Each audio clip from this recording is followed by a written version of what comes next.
सभी संगत को जय गुरु जी। आज एक बार फिर से गुरु जी ने अपनी वड्याई करने की सेवा बख्शी है। अनंतम शुक्राना गुरु जी। आज का सत्संग रिकॉर्ड करने में मैं बहुत हेजिटेट कर रही थी क्योंकि ये मेरी पूरी कॉलेज लाइफ से रिलेटेड है, जिसमें हम अक्सर बहुत सारी गलतियाँ करते हैं। बहुत डार्क फेजेस से गुरु जी ने मुझे बाहर निकाला। मैंने अपनी ग्रेजुएशन डी के श्री वेंकटेश्वर कॉलेज से की, ये भी गुरु जी की मेहर के कारण। मुझे अपने घर से अलग रहना पड़ा और तब लगता है कि बहुत कुछ नया होगा आपकी लाइफ में, बहुत एक्साइटमेंट रहती है। वैसे ही मुझे भी थी, पर तब तक हम फैमिली के और पेरेंट्स के प्रोटेक्शन और गाइडेंस की कीमत नहीं समझते। ये सत्संग बहुत लंबा है संगत जी, क्योंकि मैं 3 सालों की बात को समाप्त कर रही हूँ, लेकिन ज़्यादा डिटेल में ना जाते हुए मैं सीधा गुरु जी को शुक्राना कहने से स्टार्ट करूँगी। मेरी कॉलेज लाइफ स्टार्ट होते ही मुझे डिप्रेशन हो गया और संगत जी, मैं इस चीज़ को कभी नहीं मानती थी। मुझे ये सब मन का भ्रम लगता था और मैं सोचती थी कि जिसका मन स्ट्रॉन्ग होता है और जो स्पिरिचुअल होता है वो इन सब से नहीं गुज़रता, और शायद ये सच भी है। जब मैं पीजी में शिफ्ट हुई, उससे पहले तक मैं तो हमेशा से अपनी फैमिली के साथ ही रही थी, और हालात चाहे जैसे भी रहे हों, हम लोग, खासकर मैं और मेरी मम्मी, हर छोटी बड़ी चीज़ को सेलिब्रेट करते थे। फिर गुरुजी की मेहर हुई और उन्होंने हमें खुद से जोड़ा। तब मैं 12th में थी।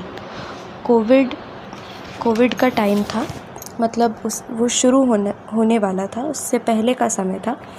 और गुरुजी उसके बावजूद सत्संग में बुलाते रहे। सॉरी संगत जी, जय गुरु जी।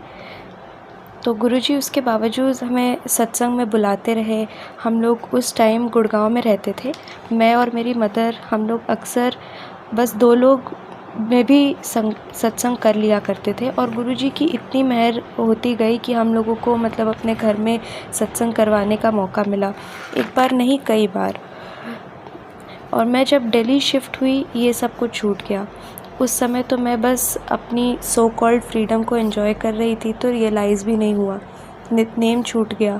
फाइनेंशियल कंडीशंस के कारण वो घर भी हमें सेल करना पड़ा और मेरी फैमिली लखनऊ शिफ्ट हो गई। उस समय से पहले मैंने अपने घर आना जाना बहुत ही कम कर दिया था।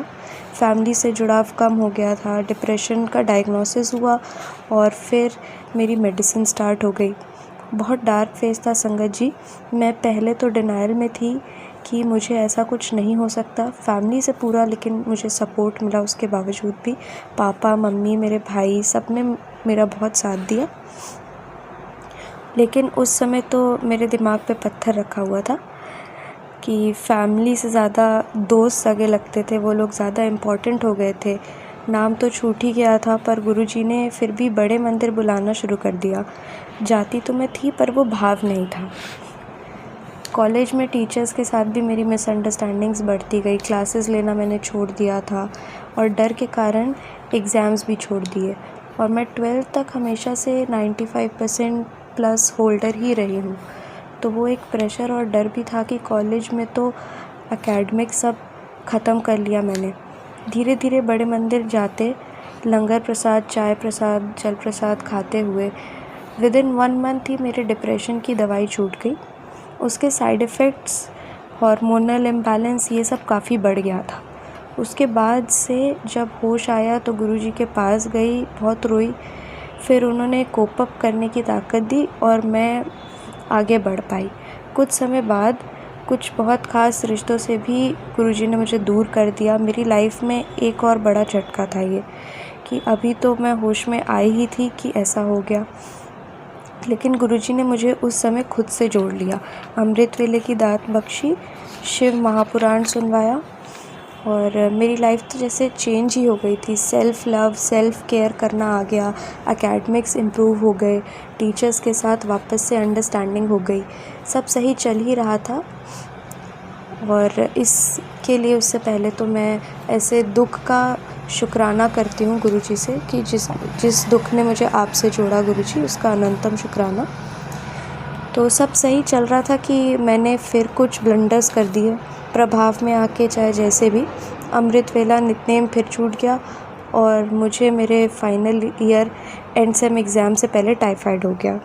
बहुत हालत ख़राब थी, चलना फिरना मुश्किल हो गया था, माइंड एकदम ब्लैंक हो जाता था, कुछ खाया पिया नहीं जाता था। ये सब के बाद मेरी मम्मी और भाई को मेरी केयर करने इधर दिल्ली आना पड़ा, क्योंकि एग्ज़ाम्स छोड़ के मैं वहाँ भी नहीं जा सकती थी। इस फ़ेज़ में मेरे रिलेटिव्स ने मेरा बहुत ख्याल रखा जब तक मम्मी नहीं आ गई थी मेरे पास, और उन लोग का भी मैं शुक्राना करती हूँ। मैं बहुत परेशान रहती थी उस समय, बॉडी वीक हो गई थी इतनी कि बैठ भी नहीं पाती थी। मम्मी और भाई ने मुझे बहुत सपोर्ट किया, दोस्तों ने भी साथ दिया उस समय, और टीचर्स ने भी, सबका शुक्राना। उस सेमेस्टर मैंने बहुत मेहनत की थी, बट हालत ऐसी थी कि एग्ज़ाम में कुछ लिख ही नहीं पाई प्रॉपरली। गुरुजी से मैंने बहुत अरदास की और माफ़ी भी मांगी अपनी गलतियों की। गुरुजी ने उस सेमेस्टर मुझे पास करवा दिया, शुक्राना गुरुजी। सत्संग में भी बुलाया, टाइफाइड के दौरान ही बड़े मंदिर भी बुलाया, लंगर भी करवाया, और मैं रिकवर होने लगी घर जाने के बाद। ये फॉलो होता रहा। एंटीबायोटिक्स के बहुत साइड इफ़ेक्ट हुए मुझे, और मेरे ऑलमोस्ट सारे बाल चले गए थे। सेल्फ़ कॉन्फिडेंस वगैरह सब कुछ मेरा ख़त्म हो गया था। हेल्थ पूरी तरह ठीक से रिकवर नहीं हुई थी, और उसके कारण मेरा 6th सेम भी ऐसे ही चला गया। मैं अच्छा परफॉर्म नहीं कर पाई। जब मैं घर पहुंची रिज़ल्ट का वेट करते हुए, तब गुरुजी ने फिर से खुद से जोड़ा। खुद पे बहुत मेहनत की मैंने फिर, और अरदास भी की कि मुझे मेरे पसंद का कॉलेज मिल जाए और कोर्स मिल जाए। गुरुजी की इतनी मेहर हुई कि मुझे MSc electronics south campus DU से में एडमिशन मिल गया, और मेरा रिज़ल्ट भी बहुत अच्छा रहा। अनंतम शुक्राना गुरुजी। गुरुजी ने मुझे एक ऐसे पेडेस्टल पे लाके खड़ा कर दिया कि मेरी अब मतलब मुझ पर कोई सवाल नहीं उठा सकता था। और इतनी जगह इंसल्ट होने से, कॉलेज लाइफ में मतलब कैरेक्टर पे कीचड़ भी उछलने से गुरुजी ने बहुत बचाया। अनंतम शुक्राना गुरुजी। जितना शुक्राना करूं आपका उतना ही कम है। मैं एक बात और भी ऐड करना चाहूँगी कि साउथ कैंपस के आगे से जब भी मैं गुज़रती थी, तो यही कहती थी खुद से और सबसे कि मैं यहाँ से MSc करने आऊँगी, और गुरुजी ने वो ड्रीम भी पूरा करवा दिया। इस जर्नी में यहाँ तक जिसने मेरा साथ दिया, दोस्त, रिलेटिव्स, पेरेंट्स, ऑफ कोर्स मेरा भाई, मेरा छोटा सा पेट, और मेरे टीचर्स, मैं सबका शुक्राना करती हूँ। एक स्पेशल क्रेडिट मैं अपनी मदर को देना चाहूँगी कि उन्होंने हमेशा एक बेस्ट फ्रेंड की तरह, एक गाइडिंग एंजल की तरह मेरा साथ दिया है। और अंत पे बस गुरुजी का अनंतम शुक्राना। गुरुजी सर्बत का भला करे, सभी को चढ़ती कला में रखें। और ओम नमः शिवाय, शिवजी सदा सहाय। ओम नमः शिवाय, गुरुजी सदा सहाय। जय गुरुजी, शुक्राना गुरुजी।